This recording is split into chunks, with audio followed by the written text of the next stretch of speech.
Nós nascemos ouvindo verbos no imperativo.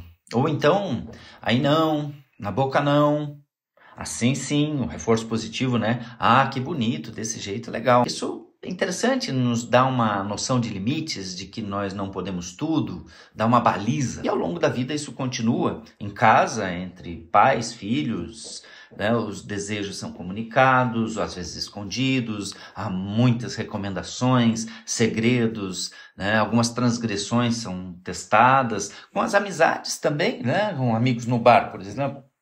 Nós trocamos ideias, conselhos, aprovamos, reprovamos atitudes. Nas redes sociais, isso acontece bastante. Na publicidade, então, os verbos no imperativo abundam, né? Compre, faça, seja e tal.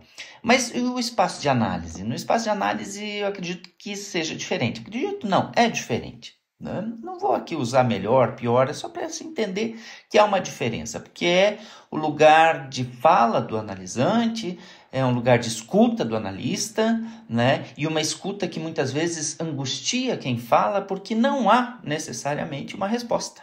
Né? Não há uma resposta direta, algo que afague, algo que confirme. Isso acaba mobilizando o sujeito que faz análise mais até do que muitos conselhos, né? Ou ordens que nós recebemos, como a gente viu agora, desde que a gente nasce. O tal imperativo, faça assim, faça assado. Então, tá, mas se o analista não responde, então ele não fala nada? Devo dizer que às vezes não fala nada mesmo. Às vezes o analisante fica no silêncio ou tentando, pelo menos, se debater com a própria questão. Em outros momentos, isso não significa silêncio total, né? Como as boas e engraçadas piadas que existem sobre o analista atrás de um divã, por exemplo, ou lixando a unha ou dormindo, né? Mas quando a gente fala, e a gente fala sim também, né? Muitas vezes num sentido mínimo, a gente pode repetir uma palavra que saltou do discurso, a gente repete essa palavra ou com a mesma entonação,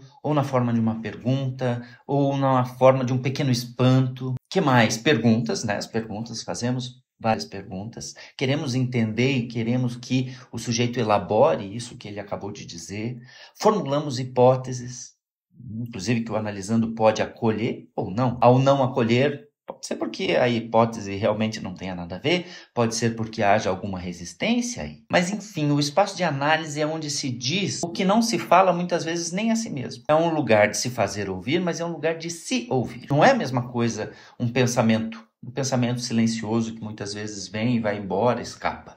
O falar em voz alta, de maneira articulada, cria um outro efeito. E conforme avança o analisante, então, ele perde também esse temor de ser julgado, pois sabe que o analista não vai impor uma moral ou um comportamento. Não dá para dizer, o teu caso é assim, então, em casos assim, nós agimos dessa maneira, faça assim, faça assado. Isso pode funcionar em outras linhas, claro, da psicologia, né?